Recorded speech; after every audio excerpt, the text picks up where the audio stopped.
আসসালামু আলাইকুম রহমতুল্লাহি ওয়া বারাকাতুহু। সম্মানিত দর্শকগণ, আপনারা কেমন আছেন? আশা করি ভালো আছেন। আলহামদুলিল্লাহ, আপনাদের দোয়ায় আমিও ভালো আছি।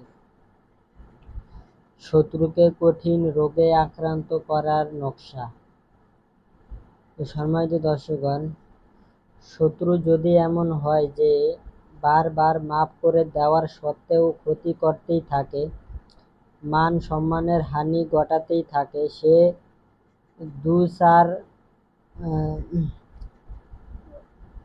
দুরাচার শত্রুকে কঠিন রোগে আক্রান্ত করার জন্য এই নকশার আমল খুবই শক্তিশালী। এই আমলে শত্রুর কঠিন রোগে আক্রান্ত হবে, দুনিয়ার কোনো ডাক্তার তাকে সুস্থ করতে পারবে না। তো সম্মানিত দর্শকগণ, আপনারা যারা এই ভিডিওটা দেখতেছেন, তদবিরের অনুমতি পেতে হলে ভিডিওতে একটা লাইক করবেন, অন্য ভাইদের উপকারের জন্য শেয়ার করে দিবেন। ভিডিওটা শুরু থেকে শেষ পর্যন্ত দেখবেন, তাহলেই হবে, আমার পক্ষ থেকে অনুমতি পেয়ে যাবেন। আর অনেকে বলে যে তদবির কাজ করেছি, কাজ হয় না, ঠিক আছে?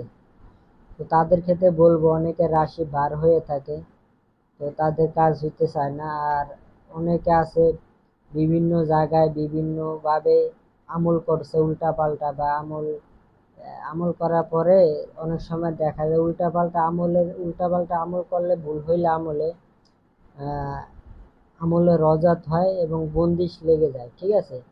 তো যদি যে আমলটা করে তার যদি বন্দিশ থাকে বা রজাতে আক্রান্ত থাকে, তারা এই তদবির করলে তাদের কাজ হইতে চায় না, ঠিক আছে? তাদের দ্বারা কাজ হয় না। তো এই বিষয়টা খেয়াল করবেন। তো যে কোনো দিন এই আমল করা যায়, তবে দুপুর 12টা থেকে 1টার মধ্যে এই আমল করা যায়। দুপুর 12টা থেকে 1টার মধ্যে এই আমল করবেন। পাক পবিত্র অবস্থায় জায়নামাজে বসে শত্রু দমনের নিয়াত করবেন। এরপর দুরূদ ইব্রাহিম পাঠ করবেন। 3বার দুরূদ ইব্রাহিম পাঠ করলেন। শত্রুকে দমন করে দেওয়ার জন্য আল্লাহর কাছে সাহায্য প্রার্থনা করবেন। তারপরে 9টি কালো মরিচ সামনে রাখবেন। 9টি কালো মরিচ সামনে রাখবেন। এরপর সাদা কাগজে কালো কালি দিয়ে শত্রুর চেহারা কল্পনা করে নিচের নকশাটি লিখবেন। এই যে এখানে যে নকশাটি আছে, তো আসতেছি, আমি এটা ভালো করে পড়ে নিই। তো নিচের নকশা লিখবেন। নকশার নিচে যে কয়জন শত্রুর জন্য এই আমল করবেন, সকলের নাম, মায়ের নাম লিখবেন। তো সম্মানিত দর্শকগণ, এই যে এখানে যে নকশাটা দেখতে পাইতেছেন, জাফরান কালি হলে সবচাইতে ভালো কাজ করে দ্রুত। তো জাফরান কালি না থাকলে কালো কালির কলম দিয়ে আপনি সাদা কাগজে পুরা নকশাটি লিখবেন যেভাবে আছে। লেখার পরে আপনি যাদেরকে আপনি অসুস্থ করতে চান, তাদের যদি শত্রু যদি মেয়ে হয়, তাহলে মেয়ের মার নাম আগে এখানে লিখবেন। তারপরে মাঝখানে বিনতে, পরে হইছে গা ওই মেয়ের নাম, শত্রুর নাম, ঠিক আছে? শত্রু যদি মেয়ে হয়, মেয়ের মার নাম আগে, পরে বিনতে, পরে সে বিনতে, পরে ওই মেয়ের নাম। আর শত্রু যদি ছেলে হয়, তাহলে এখানে ছেলের বাপের নাম আগে লিখবেন। তারপরে এখানে বর্ষের বিন, পরে ওই ছেলের নাম এখানে লিখবেন। তো যে কয়জন শত্রুকে আপনি অসুস্থ করতে চান, তাদের নাম, ছেলে হলে তাদের বাপের নাম এই সাইডে লিখবেন, মেয়ে হলে তার মার নাম এই সাইডে লিখে সিরিয়াল ভাবে লিখবেন, ঠিক আছে? তারপরে এই পাশে শত্রুর নাম লিখবেন। মেয়েদের ক্ষেত্রে বিনতে, ছেলেদের ক্ষেত্রে বিন লিখবেন। লেখা হয়ে গেলে এই পাশ দিয়া লিখবেন বিমার সুদ।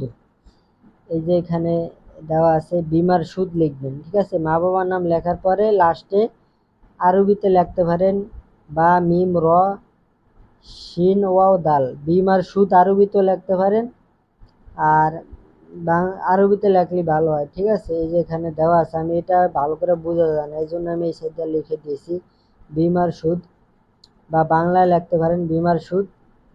শত্রুদের নাম লেখার পরে লাস্টে এটা লিখবেন বিমার সুদ। তারপরে লেখা হয়ে গেলে, নকশা লেখা হলে ইয়া কাহারু ইয়া জাব্বারু পাঠ করতে করতে কালো মরিচ গুঁড়ি নকশার উপরে রাখবেন।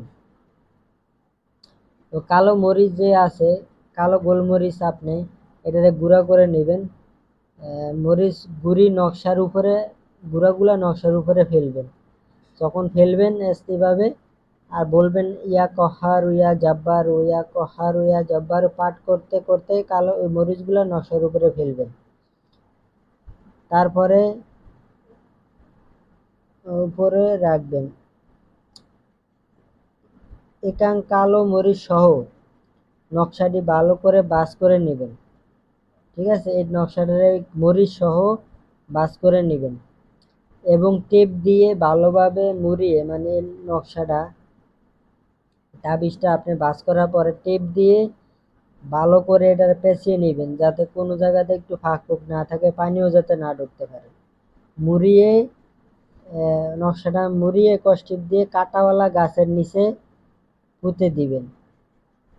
ঠিক আছে, কাঁটাওয়ালা গাছ, যখন কাঁটাওয়ালা গাছের গোড়ায় এই তাবিজটা পুঁতবেন তখন পাঠ করে ইয়া কহারু ইয়া জাব্বারু পাঠ করতে থাকবেন। ঠিক আছে, পাঠ করে শত্রুর দিকে ফু দিবেন, মানে শত্রুর চেহারা যাদেরকে অসুস্থ করবেন, যখন এই নকশাটা গাড়বেন কাঁটাওয়ালা গাছের নিচে, তখন ইয়া কহারু ইয়া জাব্বারু গাড়তে গাড়তে এটা বলতে থাকবেন। বলা যখন গাড়া হয়ে যাবে তারপর শত্রুর চেহারা কল্পনা করে আপনি ওই শত্রুর মুখে ফু দিবেন কল্পনা করে। ঠিক আছে, শত্রুর দিকে ফু দিবেন।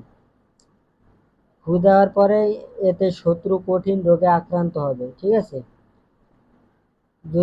যদি মনে করেন যে শত্রুকে অনেক শাস্তি দেওয়া হয়ে গেছে আর নয়, মানে যখন শত্রু অসুস্থ হবে কঠিন আকারে মরার পথে, আপনি যদি চান যে শত্রু শাস্তি হয়ে গেছে আর শাস্তি দিবেন না, তাহলে তাবিজটি উঠিয়ে কষ্টিপটা খুলে পানিতে ফেলে দিবেন, শত্রু আবার আগের মতো সুস্থ হয়ে উঠবে। ঠিক আছে, তো শত্রুকে অসুস্থ